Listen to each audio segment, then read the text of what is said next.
രാവിലെ 10:30. എക്സാം കഴിഞ്ഞിട്ട് എല്ലാ ദിവസവും സിനിമയ്ക്ക് പോവാ? ഈ മാസം അപ്പോഴേ കാശില്ല. കാശ് വരുമ്പോ അടുത്ത മാസം ഈ മാസം കാശ് എന്റെ ഇല്ല. കാശ് വരുമ്പോ അടുത്ത മാസം പോവാ. ഈ മാസം കാശില്ല എന്റെ കാശ് വരുമ്പോ അടുത്ത മാസം പോവാ. ഈ മാസം എന്റെ കാശില്ല. കാശ് വരുമ്പോ അടുത്ത മാസം പോവാ. ഈ മാസം എന്റെ കാശില്ല. അടുത്ത മാസം കാശ് വരുമ്പോ പോവാ. ഉച്ചയ്ക്ക് 12 മണി. പ്ലേ സ്റ്റേഷൻ നമ്മളിപ്പോ കഴിഞ്ഞ മാസത്തിൽ പോയിട്ട്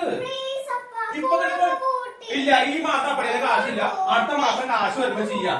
ഈ മാസം കാശില്ല. അടുത്ത മാസം കാശ് വരുമ്പോ ചെയ്യാം. ഈ മാസം അപ്പഴേ കാശില്ല. അടുത്ത മാസം കാശ് വരുമ്പോ ചെയ്യാം.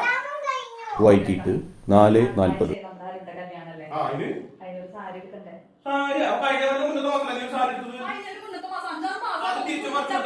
ഈ മാസം എന്റെ കാശില്ല. അടുത്ത മാസം കാശ് വരുമ്പോ നമുക്ക് ചെയ്യാം. ഇല്ല. ഈ മാസം എന്റെ കാശില്ല. അടുത്ത മാസം ഈ മാസം എന്റെ കാശില്ല. അടുത്ത മാസം കാശ് വരുമ്പോ ചെയ്യാം. ഈ മാസം എന്റെ കാശില്ല. അടുത്ത മാസം